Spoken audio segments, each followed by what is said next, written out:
Oh, hello, everybody. Welcome to this very special session on data rooms. I'm super excited to talk to you about this topic.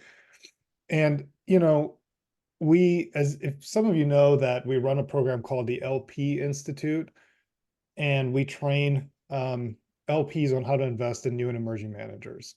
And one of the biggest kind of feedback that we got in the last cohort that we ran was that, a lot of the data rooms were just not ideal or kind of hard to sort of navigate and things like that. And we decided to build a special session for the entire community with this event today.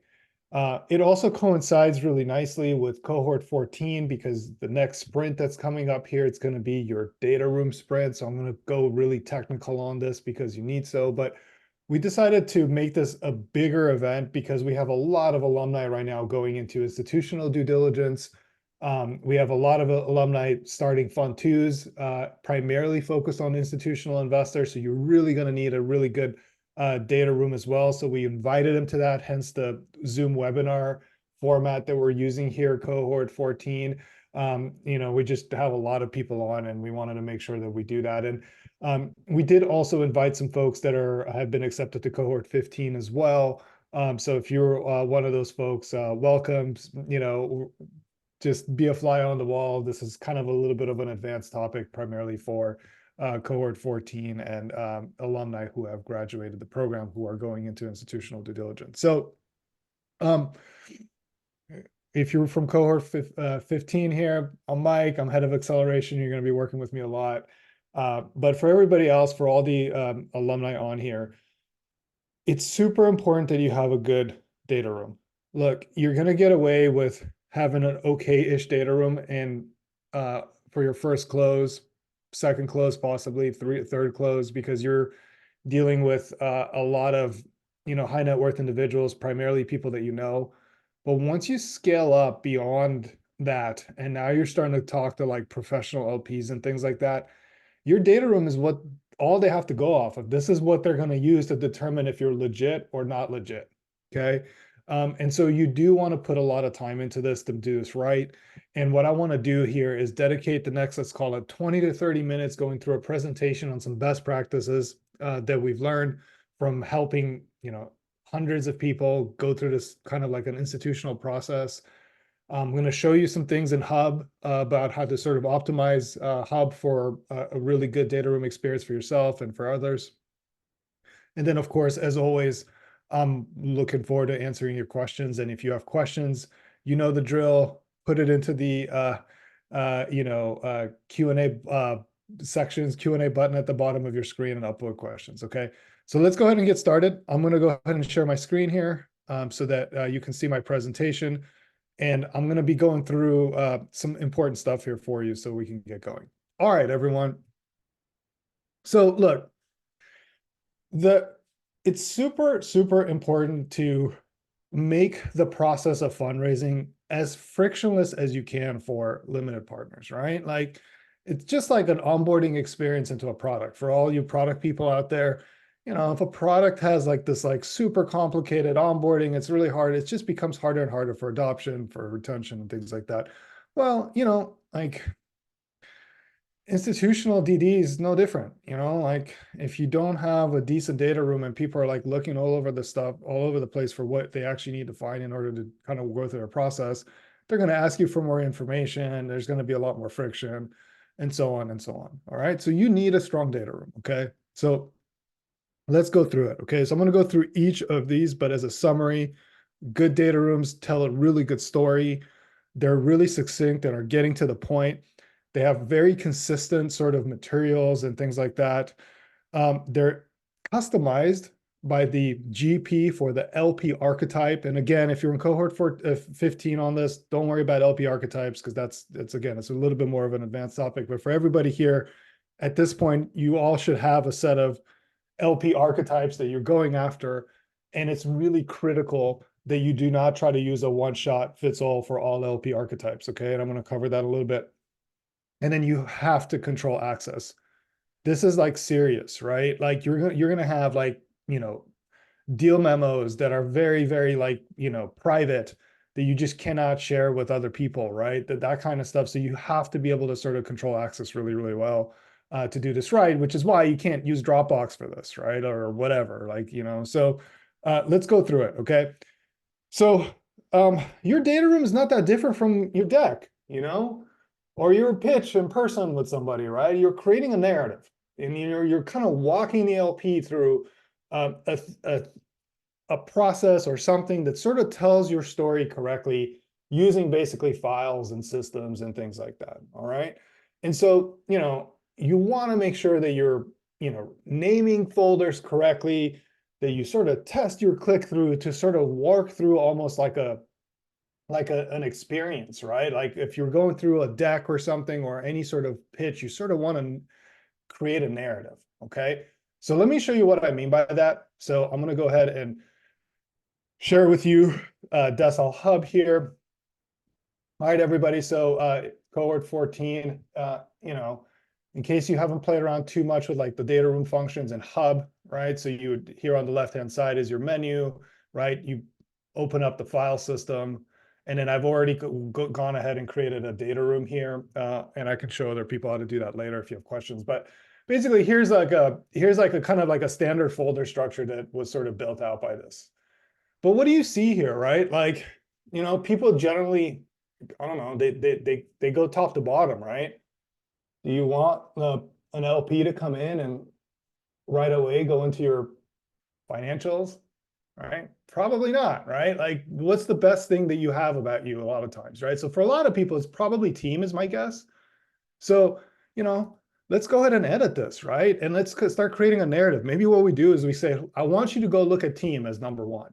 Okay, boom. All right, so now I'm going to go ahead and save these changes. And what happened, right? Team's number one now, right? Like that's what I want you to see next, right? Well, you can follow the same process with other things. Maybe the next thing that you sort of want them to look at is like all the cool companies that you've invested in with now that you're post like first close, right? So maybe, portfolio is number two, right? So play around with changing this, right? This is why, Hub is set up this way. Is like you can upload files and change them or whatever, right? But, you can change the name in here to create this wonderful experience for your LPs as much as you want, right? So make sure that you sort of play around with that and sort of create sort of a sequential kind of narrative about what you want people to sort of do. All right. So that's number one. I see this a lot with people. They just kind of like, drop information into folders a lot of times when they're coming in, right? So here's oops, sorry, I went into the wrong folder here. 1 second.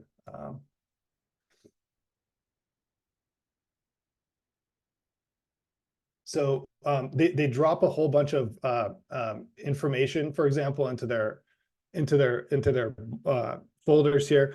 So here's a good example, right? I'm sure some of you have done this, right? When you download something off of the whatever and you have a file name that's the same, it looks bad, right? You got like the one in parentheses, right? This file name kind of looks like crap. It looks like you didn't really put any effort into it, right? I've seen this with so many people submitting stuff to us for like reviews and things like that. This is like unacceptable, right? Like this is your calling card. So come in here, right? And edit this thing and say, what is this? It's going to be fund model, right? Right. And make it really simple. Make it really easy for me to sort of come in and sort of look at what I'm actually looking at here so that when I download this stuff, I know exactly what I'm looking at. Okay. All right. So hopefully that's helpful here. So let's go back to the presentation as well. Okay. All right. Final thing on this. One thing that I like to do with data rooms is that I like to just test my click through. So what I'll do is I'll create a link for that data room. I'll open it up into like an incognito window because I'm obviously logged in. And I'm going to see what that looks like. What is that fast? Are they getting the information that they want fast, right? What does that sort of experience look like, right? Because you want to sort of, increase sort of momentum, right? When someone's going into diligence, try to sort of make it interesting and fun for people. Okay. All right. So let's go through the rest of this deck. All right. Be succinct. I've seen this happen a lot as well.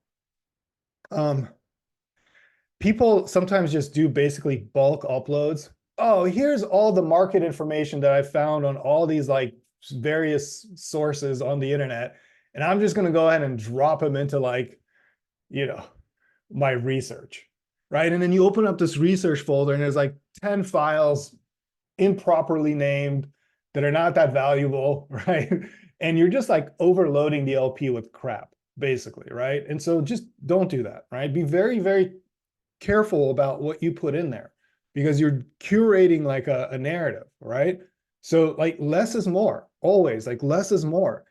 I see people sometimes they feel like, oh, because I have a folder here, there needs to have multiple files in the folder.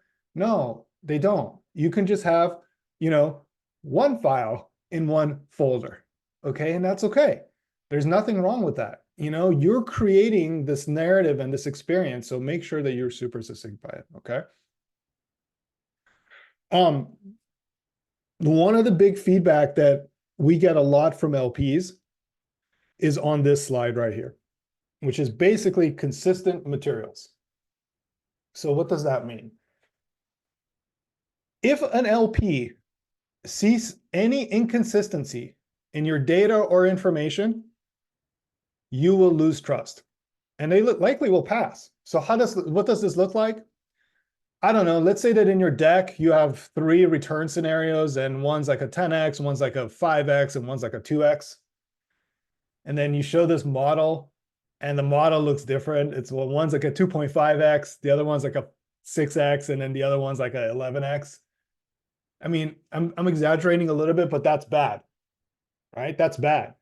If you're saying that a company's been marked up by such and such, and then they look at the materials and they're like, well, wait, what's going on with this company? Why isn't it marked up by such and such? How did you do that?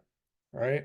That creates like trust issues, right? Because a lot of times, especially at the institutional level, they're looking to try to catch you in a lie, right? Because they don't have that much else to go off of. And so if you have inconsistencies in your data and in the things that you have, I mean, you're going to erode trust very, very fast.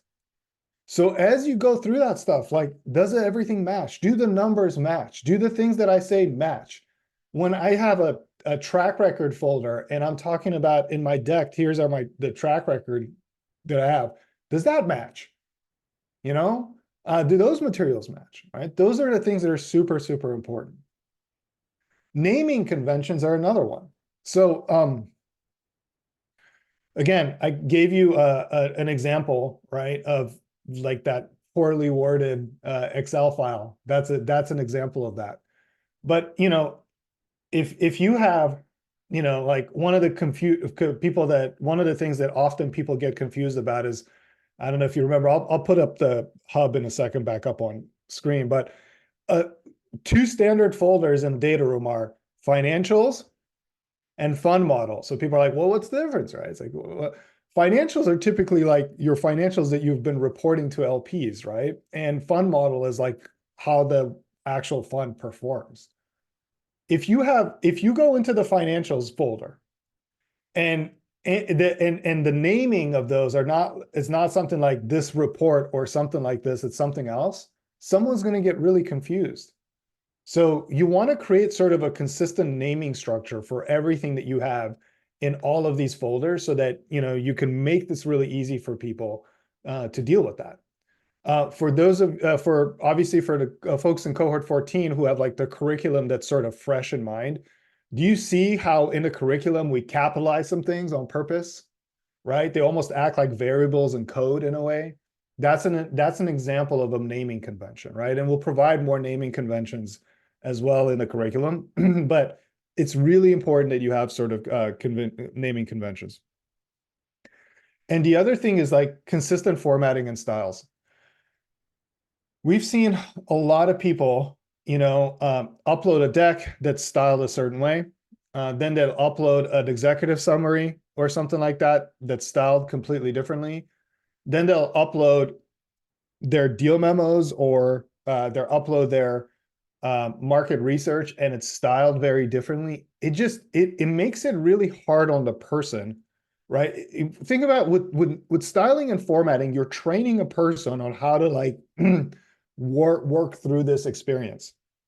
And if you change the style and the wording and formatting and things like that, if you capitalize model in one place and not in another place, that creates a lot of confusion.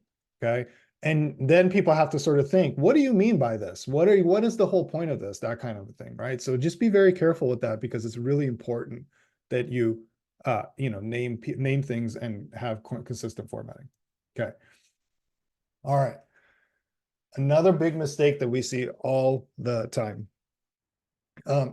You have to customize this experience for the right LP archetype. Okay. So obviously, you all have been working on LP archetypes. Some of you are starting to really figure out which LP archetype you're sort of really getting a lot of traction with packs with right now, and you're sort of doubling down on that. And so you want to make sure that you provide the LP the right experience at the right time. Because if you over-inform an LP, that creates more reasons for that LP to say no. And so, for example, if they're like a high net worth individual, probably doesn't make sense for you to put in a model in there, right? Because then they're going to go in there and they're going to like try to play around with your model and all this stuff and just get paralysis by analysis and probably pass. On the other hand, if you're going to like an institutional LP and you don't have things like deal memos in there, right? They're probably going to also pass. Okay. So you got to understand your LP archetype, and try to create an experience that is informative, but where you're not like over informing the LP, right? And so one of the things that I always tell people is just like research the people before you actually give them the info, so you know kind of what bucket they're in. So let's go ahead and work through this. So data room for high net worth individuals. So for those of you that are using Hub right now, one of the cool things with Hub, right, you can have multiple data rooms with multiple different files that you can share depending on who's in the funnel and that kind of stuff, right? So if you're doing like a high net worth individual and they're requesting a data room, these are the actual folders I would have you consider: presentation, warehouse, research, and team. Okay. You don't need to do more than that. Some of you are not even warehousing deals, right? So maybe you just don't even do a warehouse deal right now. Maybe you have a pipeline or something, because some people are going to ask you about your deal flow. You can put your pipeline in there if that's the folder you have. But that's it. Keep it simple, right? You don't need to give them deal memos. You don't need them reading the stuff. They're gonna make a split second kind of decision, right? Like on the bat, I'm in for 100, boom, right? I'm in for 250, right? Like that kind of level, right? Now, when you're going to institutions, is the exact opposite, right? So what you don't want to do is have an institutional LP say, hey, share with me your data room and I need these things. And now you have to scramble and get this done. Because if you look at just the slide here, that's like, I don't know, 80 hours worth of work to do this right. So you don't have to do like 80 hours worth of work after you get the email, right? You need to kind of have this stuff. And they're going to want to see all this stuff, which is why we tell you all, like until we're like red in the face, for all you new managers out there that are trying to raise, like you're not going to be able to provide this info anyways. That's why you're not going to be able to pass diligence with institutionals in general, just because most of you you don't have anything to put in there, right? You haven't done any deals with the fund, so there's no deal memos. What are you going to do? Put deal memos from your angel investments? That doesn't count, right? At least from their perspective, not that it doesn't count in general, but from an LP's perspective, right? That's institutional grade, financials. You ain't got no financials, man. Like you haven't even done a quarterly report yet. So you don't have financials to put in there. So they're like, I want to see what your financials look like to see how you're operating, like we're not operating. We haven't done a first close, so you can't pass diligence at this level. That's why you have to kind of get to a first close primarily with high net worths and a whole bunch of other stuff. Okay. But these are like folders that we typically see people have, and I'm constantly providing references for alumni and things like that to institutionals. And these are the kind of things that they generally ask for, you know? So let's talk about this. This is where I see people make just a lot of mistakes on this, okay? So the way this usually works when for new and emerging managers is that they like look at this data room like a kind of like, oh, I can just use Dropbox, you know, or whatever. No, you can't use Dropbox for this, okay? You have to control like access. You have to. Okay, the stuff that you have in this data room, especially when we go kind of come back to like the institutional level, you know, it's super private stuff. You know, it's super private stuff. Like, you know, you cannot share deal memos easily with people. And when I say deal memos, because I know there's a lot of angels on the call that or SPV leads where they also use the word deal memo to sort of market a deal to their community. That's not what this not what this is. This is like why you have made an investment decision, right? And so you're going to talk about the good, the bad, all the dirty laundry that you saw about this founder. All the stuff is going to be in that, right? And so you can't let that stuff get out, right? You can't. It's going to erode your trust with the founders and all the stuff. Now, look, some LPs are going to want to see some of this stuff, so fine, give that to them. But, you know, control access, right? Control the access to these folders, okay? So really quick, let me just kind of show you this for folks because you all are just starting to kind of play around with the data room tech and stuff in here, right? So, you know, each of these folders, right, has settings, okay? You know, first of all, like at the bottom here, right? Allow users to download files. You probably don't want to have that on in general, but in some cases you might not have a choice, right? For example, for your model folder, which is why this is so important to kind of get this done at the folder level versus like the entire file level, right? You may need, you may need to come in here, right, and maybe give people download access to your model so that they can play around with the stuff that you see, right? So maybe for this one, maybe I'll open this up and maybe give them this, right? The other thing that you want to make sure that you do is, you know, who can access this, right? Because like I said, if it's like a deal memo or something, you cannot let that stuff get out, right? So maybe you just only limit it to people, and then you start putting people in here that you've been communicating with, and they're the only people that can access this one file, right? And now you have a very specific link that you can share with them, and now you're able to sort of do this in the correct manner, right? And you're gonna see if people saw this stuff, right? You can even like create automations here. It's like, you know, if somebody came in here, you know, move them to something, right, or add them to a certain stage or something, so you'll know if somebody looked at it, which is really, really important as you sort of go through this process, because if you know that this person looked at it, now you can trigger a whole other set of actions. You know, sort of know how to follow up, and the follow-up's going to be different, right? So take advantage of all these things here, right? They're purpose built for you to be really successful, and you have to be able to sort of control access to everything that you do. And, you know, just like that, you also probably want to need to be able to revoke access, which is again why I think many of you should start experimenting with some automations in Hub right now for this kind of stuff. Like if somebody looked at this, maybe I move them to this one stage. And if I see that they've been in the stage for like, I don't know, 15 days, maybe I revoke access after that, right? That's another thing I would sort of consider folks play around with. But you have to have this level of granular control, you know, in order for you to be really successful, okay?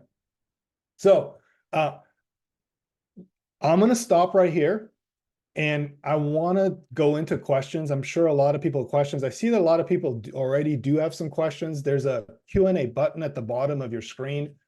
Please add those questions in there and upvote them. And again, for Cohort 14, I'm really sorry that we're not back on regular Zoom, because I'd love to sort of have people unmute and ask questions and things like that. But again, we just decided that this was going to be a bigger session. For the folks who are you know, in Cohort 15 or have applied, just remember that you have to confirm you're going to participate, right? So the team has emailed you this. Just because you got an acceptance email, that doesn't mean you're in. You have to confirm, you have to share them in Sorry So you have to go through a process. So check your spam, because otherwise, you're just not going to get in. All right. Okay. So let's go ahead and work through these questions here. So I see there's a question from Jim. Would you put a budget in the financials folder? So I wouldn't. Here, like what I would do in your financials folder is just show the reports. Because here's the thing, Jim, on taking a step back, if you remember, there's like the three entities, like the Manco, GP, LP. LP sit in that LP entity, and in theory, it's like none of their business what you do in the other two entities. Okay. Now, at the institutional level, some of them care because they do want to care that you're going to be in business for a long time. So sometimes they may ask to get more information there. But I wouldn't readily disclose that in a first pass in a data room to anybody. And your budget is more in line with how you're going to run your business versus what the fund does, right? Because the fund is relatively simple, right? You're just going to have like possibly like some fund expenses like we discussed on the last call, and some organizational expenses maybe, but those are generally defined. Certainly the organizational expenses are defined in the LPA, so they already know what they're getting into for that. So it's not useful for you to have a budget in there at all. Now, so that's where you kind of do that stuff on a case-by-case basis. Some are going to go really deep and they're going to be like, okay, so then you sort of show them what your budget is, but I wouldn't do that as a first shot. I would kind of use the folder structures that I put in here. Okay. What is the research folder? What would that cover? A wonderful question. So many of you are going after a certain opportunity, for example, like Jim was going and working on sort of like the aerospace market. LPs want to see, right, that you have that market is viable, right? Or sometimes, right, that the time is now. Like many of you are going to have like an opportunity slide that's effectively kind of like, why now? Like, why can you do this now versus later? That could be one. If you're going after a certain founder archetype, that's another example of that, right? Like I'm going after this type of founder in this continent. This is why the time could be now. So that's an example of like research that could go in there to sort of support what you're saying.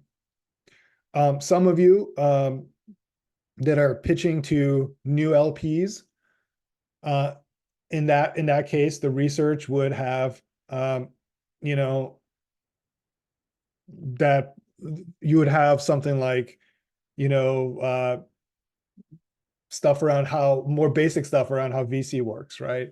Maybe you download some of the content, or you put some links, or you put a nice little like PDF together with some like resources for them to like learn about it, including some of the stuff that we have on our website, that kind of stuff. I see there's a lot of questions coming into the chat, everyone. I'm not looking at the chat. Okay. You got to put them into the Q&A if you'd like me to answer them for you. Okay. Do you suggest requesting a PACS be signed before allowing data room access? This is a really good question. I wouldn't be too prescriptive about that or too strict about that, Brent. If somebody really needs it, and they don't want to sign a pact before, or you already asked for the pact, then give it to them is sort of what I would do there. And then ask them for a pact. In general, though, if your conversations are going pretty well, people will just sign a pact naturally without needing this, and then they'll just take a look at this for additional research as needed. When I look at people who have had like the best sort of fundraising velocity in VC Lab, most of those people that came in, Brent, were made a decision probably on the first call, often on the first call. They signed a pact shortly after. Maybe they requested a deck afterwards before they decided to go out and write and sign into the sign the LPA, and that's about it. That's with high net worth individuals. Now, if you're dealing with bigger LPs that are more institutional grade, you're now in their process, and therefore you may not be able to use the pact in the same way, right? And so at that point, you just give them what they need and you sort of follow their process. In your this is on the deal moment, in your experience, is it preferred by LPs to have a Word type reading document or a presentation with slides? What's the industry practice? No. A memo is very specific. You want to create a set of parameters, about how you evaluate your deals. So Haz, if you haven't looked at the deal memo tool in Hub, that would be the best place to start, because as soon as you export a memo, it actually exports it into your data room, which is one of the cool things about the end-to-end integration. And it's effectively like a PDF file that talks through all of the reasons why you decided to invest, all of the risks that you saw, which is again why it's super private. This is why a deal memo for a VC is very different than a deal memo that you generally see as if you've invested in an SPV, or if you're like a syndicate lead of some sort. That's effectively a marketing document. This is not a marketing document, right? This is a document that basically documents your thinking about why you chose to make that investment. And it makes you really a lot better, because in year 5 or year 6, when you sort of look back, you're like, okay, what did I do here? Oh, this is why this was a good investment or a bad investment, that kind of stuff. So, you really need to document your thinking. And this is, again, how at that next level, institutional level, LPs look at that stuff and they're like, hey, okay, I understand why they made this bet. This makes sense. They're being super professional about this. They're putting a lot of effort in. They're going to manage my money really well. And so, just make sure that you do that. And if you want me to show you that, everybody, just let me know, and I'll go through the deal memo stuff. But there's a lot of questions right now, so I don't want to go into the deal memo stuff in Hub. But that's what I would do. Start there, customize the ratings, for example, for yourself, Haz, and play around with it and sort of do an export, and it'll export it real nicely into sort of like your file system, and then you can move it in whatever data room you want. All right, lots of questions coming in. Could you please talk about, basically, this is from Enrique, about what should be in the warehouse folder? Good question. Usually in the warehouse folder, you put like pitch decks from the company, for example. That's something that's very common. Sometimes what I've seen people do is sometimes they'll even add a deal memo in there. Again, I wouldn't do it for high net worth individuals. I would just put like a deck or something in there for now, and that's basically it. For other folks, right, for the institutionals, I would just, if you're going to have a memo folder anyways, so either way, everyone, just taking a step back, you're going to look, when you warehouse stuff into your fund, you have to write a deal memo and document this stuff, just because it has to be done right. Lots of reasons for it. We probably won't have time to cover that today, but you have to write a deal memo for whatever you're warehousing into the fund. It's like non-negotiable. Okay. All right. So, in your case, what I would do is I would put a deck in there. And if you're going to an institutional, I would also put in a deal memo in your deal memo folder for the specific company. And remember what I said earlier, and for those of you that joined a little late, everything has to match. There has to be consistency, right? Like if you put in your deck that this company has 150 customers, and now in your deal memo it shows that it's got 66, that's how they, LPs will catch you in a lie, right? And then you're toast. So you got to make sure everything's really well consistent. And a lot of these times it doesn't happen. It's innocent, right? I'm not accusing people of anything. It's just innocent. You just are going fast, whatever, but then boom, you get burned, right? Because you didn't do it right. So I wanted to put that out there. Would you be putting the LPA in the legal folder? Yes, exactly. In the legal folder, we'll have the LPA for folks. Some of you especially, I know this is an international like market, right? Some of you may not like work with us on the back office and all that, which is totally cool.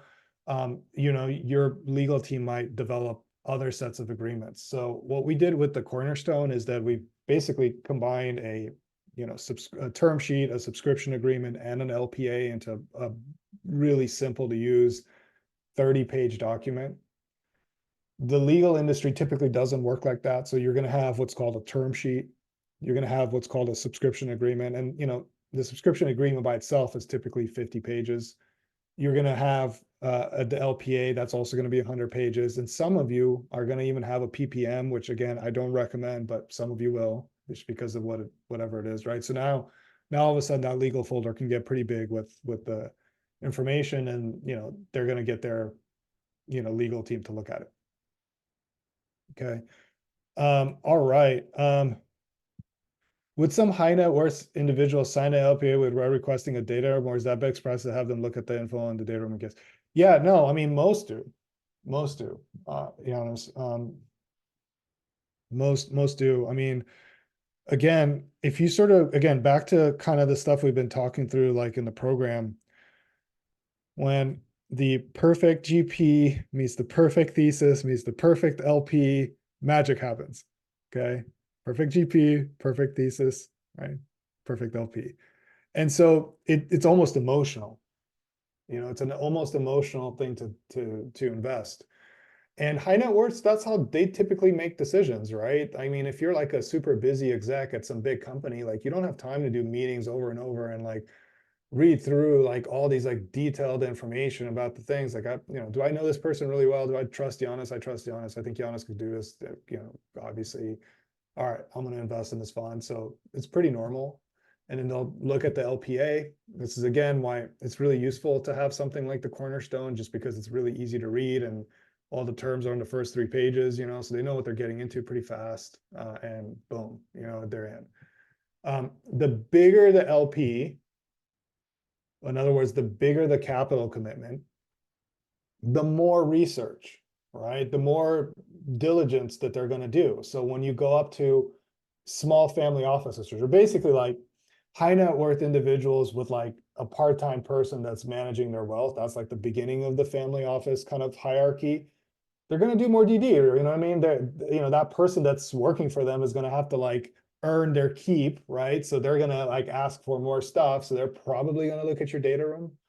If they're like a money manager, they're going to look at your data room. So now you have to have that. You go up another level where they have an actual team of people that's managing their money, which is what happens at the family office level. Now you're starting to go into closer to that institutional level, maybe not to the same extent, but those types of folks invest because primarily for deal flow. So they want to be able to kind of double down on your company. So then they're going to go pretty deep into your portfolio and figure out like why or what these companies are. Can they get pro rata on them? Can they do SPVs and things like that? That kind of stuff, right? So, you got to kind of understand your LP and build a narrative around them. Okay. How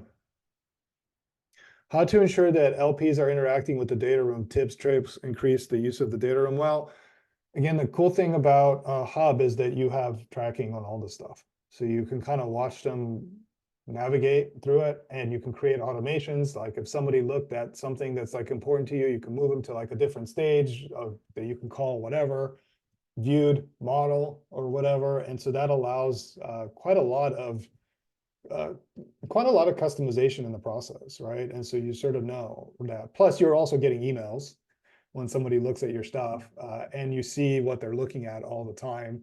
You're also getting stats on how much time they've spent on the docs, or if it's a deck, how much time they spent on each slide. So, that's all like built in. So like a lot of all the DocSend functionality is built into Hub already, kind of natively out of the box. And then you have like folder level control, so you sort of know exactly where and what, and you can gate access as necessary. So that's how you know if somebody's interacting with your data room.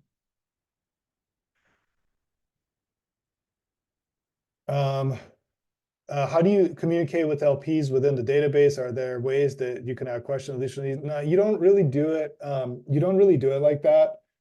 What usually happens is that they look at the stuff and then they set up another call.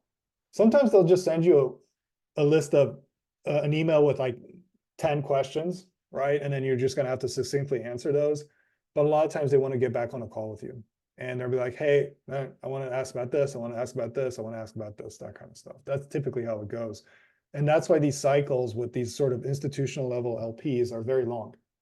Even after some of you are going to get packs from institutional LPs, even between a pact and them actually signing, you're still looking at a lot of times months of like DD.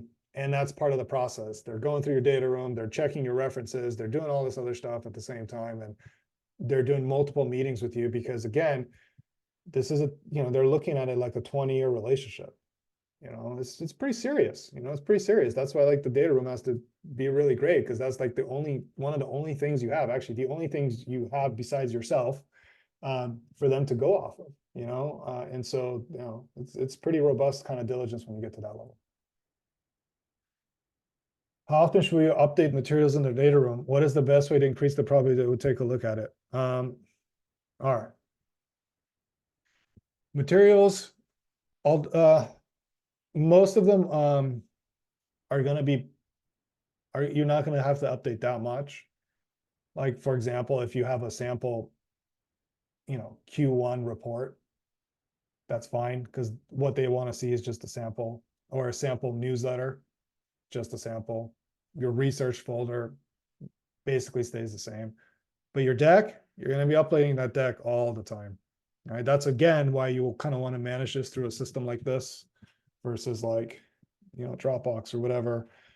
Just because the way the links are and all that, like you gotta think through like folders really well about this, So the deck you're gonna have to update quite a lot.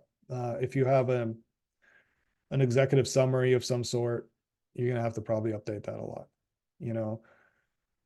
And what's the best way to increase the probability that LPs look at it?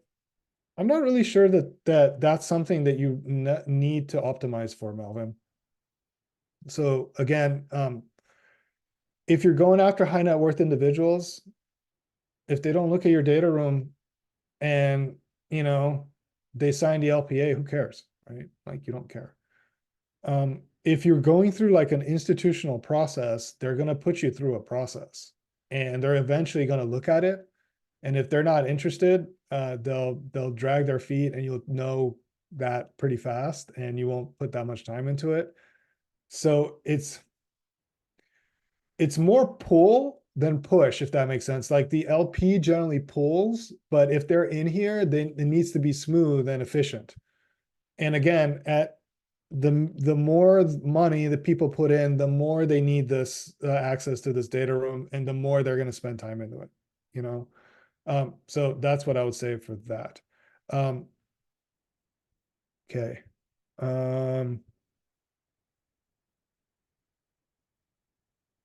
Let's see.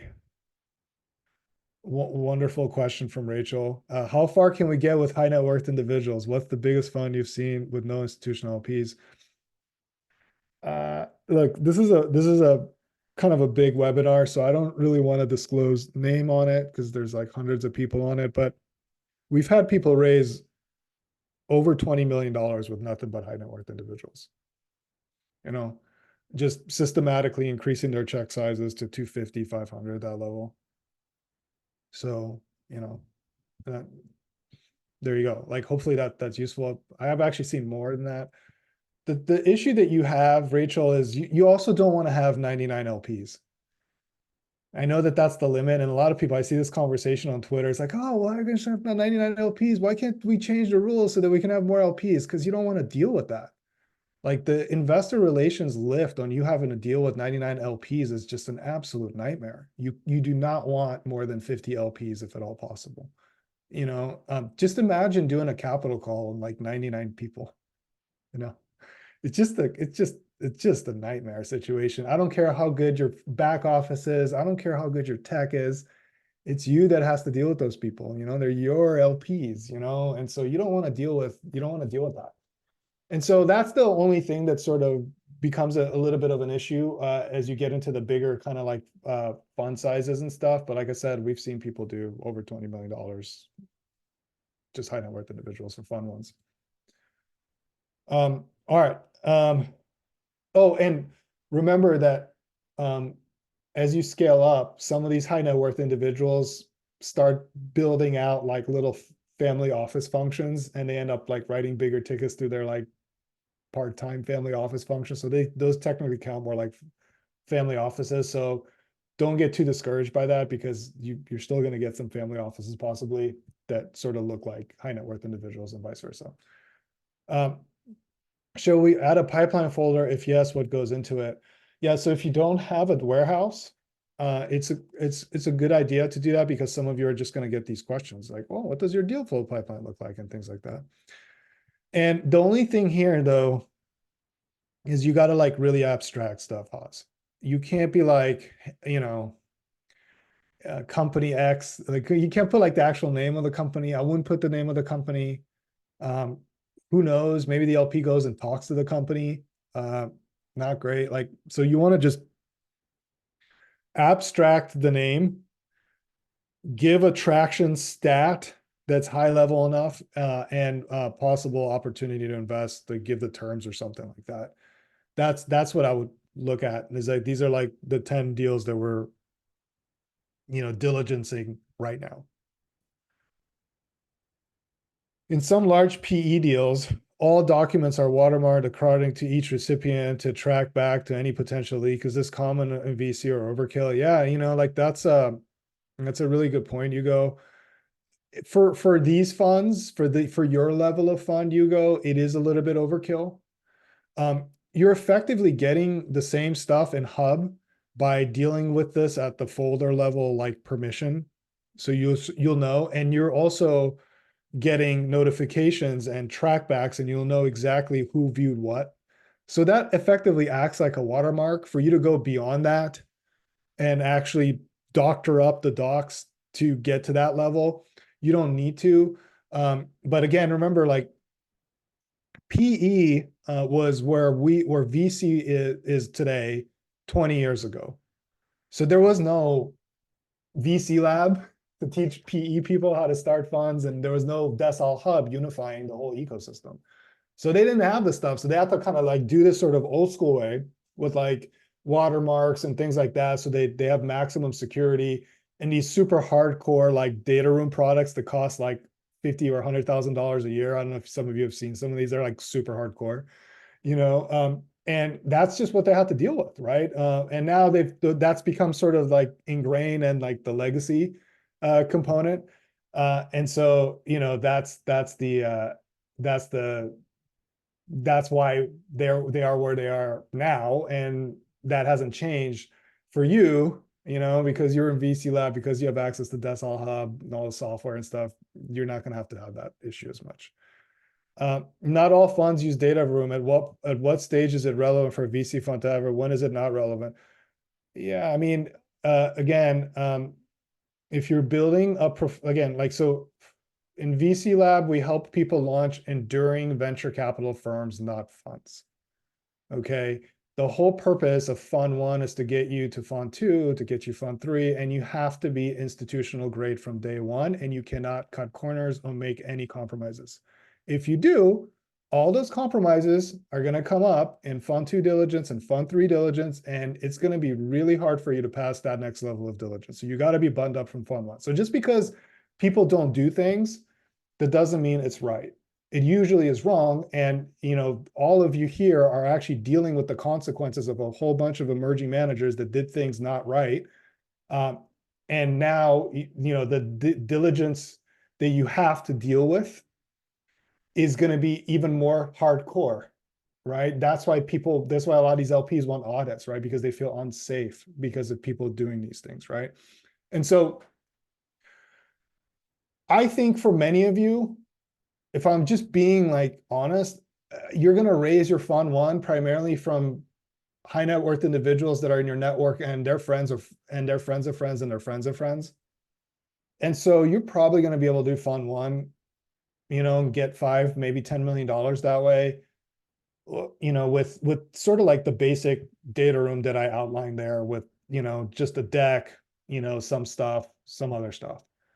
Well, God forbid that one of these like specialized fund of funds like Decile Capital or something that literally specializes in new managers, or whatever other initiative there's out there that's specializing in funds like yours, comes in and says, hey, I'm really interested, take a look, and now they want a data room. You're going to have to scramble to get that done, and it's going to take you a lot of time. So it's better to be proactive than reactive with this stuff. So that's why we encourage people to think about this now and at least build the bones for this infrastructure, so that when you get to that point, you don't have like a heart attack by having to fill out, this thing that's going to take you 80 hours in like a day or 2 days, right? So that's my whole point. So, you want to get to a data room kind of like where we're asking for it in the program. So, and right now we're, maybe 2/3 of the way into VC Lab. Everybody has generally somewhere between $500,000 to 1.5 million in hard circled commitments from LPs, high net worth individuals. They're starting to scale out their outreach across the board. You're going to start getting inbound from fund of funds and things like that. Hopefully it's time to get buttoned up, right? That's sort of how I think about it. Hopefully that helps. How often are LPs asking for a high net worth LP asking for references? What kind of references provide the best validation? Typically they don't. And again, you have to be able to say no to people. So the way you sort of got to think about this is that based on their check size, you provide more access and more information. So if they're only coming in for 100K, which is actually a really small check for a VC fund, they're not going to get that. They're just going to get your basic data room. They're going to come in for 1 million. Yeah, they're going to like, for example, like, or even less or whatever, if they're like a fund of funds like ours. Like in our case, Decile Capital does typically 15 to 20 reference checks per person. Okay, per person. And that's, again, after people go through the accelerator and we power their back office too. So we know people really well by the time they even get to a diligence. We still do that. And it's kind of half and half. Like you're going to provide a reference list of people, and they're going to do off list references as well. Again, they want to invest in all of your funds moving forward. So this is like a 20-year relationship. So that's why they have to go to this level of diligence. When engaging institutions, should we have a plan to have some kind of website rating, or is that not advised because of general solicitation? It's not that advised, Jim, and it's not that helpful. You could have one. Who the people who actually ask about this stuff more, Jim, are the high net worths, because they're like, it's weird. Why don't you have a website, dude? Like that kind of stuff. The institutions understand general solicitation very well, and they don't like it when people push the boundaries on general solicitation at all. They really don't like that stuff, and that becomes part of the memo, by the way, right? Like they're like really pushing the boundaries on what can and cannot be done. So it's not that helpful. It's what's more helpful for you, Jim, is just to have a super buttoned up data room. That's where they're going to be spending all their time anyway. That's where all their diligence is going to happen anyway. That's where you want to be with this kind of stuff, So, just to do this right, and you don't need a website at all. If you're gonna have a website, Jim, it's gonna be super barren. Like you're not gonna have your thesis or anything like that. Maybe in your case, you'll have like an airplane or something, but like, there's just not that much for them to look at in diligence anyway. So not that valuable in hindsight, Um, you know, what can you talk about what more the model entails? We have templates for this. Ask Decile Base. Decile Base will literally give you models to play around with and stuff like that.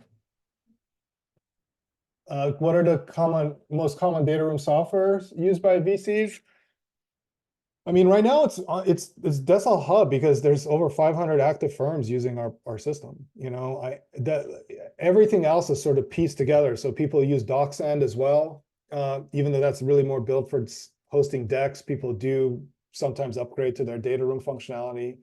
Sometimes, again, people use Dropbox and Google Drive. I don't recommend this, again, because you need to have control over this stuff. So that's another software that's used. Some people actually pony up the cash and get these like hardcore like data room providers and software, and they're like super hardcore. Like they're for PE, like we talked about watermarks and stuff. and they cost a lot of money, right? And so that's generally what the market looks like. But I would say like the one that's being used the most as an industry is at this point is probably like Desktop Hub, just because we have over 500 active firms. I think we're almost 700 now. So um, we talked about what's a good data room structure. We talked about that. Okay, warehouse, we covered that in the program, so we don't even need to talk about that. The question about solo GPs, is it worth it for this way for a fund one? Yeah, okay, like 66% of alumni are solo. Yeah, you're like, it doesn't matter if you're solo or big, like a lot of people make this mistake too. I know it's like you have a little business. I know it. But from a fiduciary, from a compliance, from a reporting perspective, you're not that different than Fidelity. Really. You're kind of have to deal with the same kind of rules and stuff, And so you got to be like buttoned up from day one if you're going to go do this. And again, it's not worth doing a fund one if you're not going to do a fund two or a fund three anyway. So you got to be really committed to this, just because the economics don't work. So just do it right from the beginning. So yeah, you're going to have a data room. Like that's not even debatable. Like, yeah, you're going to have that, and you have to do it right, you know? Um, all right, awesome. I think we hit the top of the hour. Everybody, hopefully this was helpful. For cohort 14, I'm going to be uploading the sprint with a lot of the stuff we talked about here. So hopefully this gives you a good head start. For the folks in cohort 15 on the call, hey, look, we sent people confirmations, but you got to reply back, and let us know and share them as RSO so we can enroll you. Otherwise, you're not going to be in the program.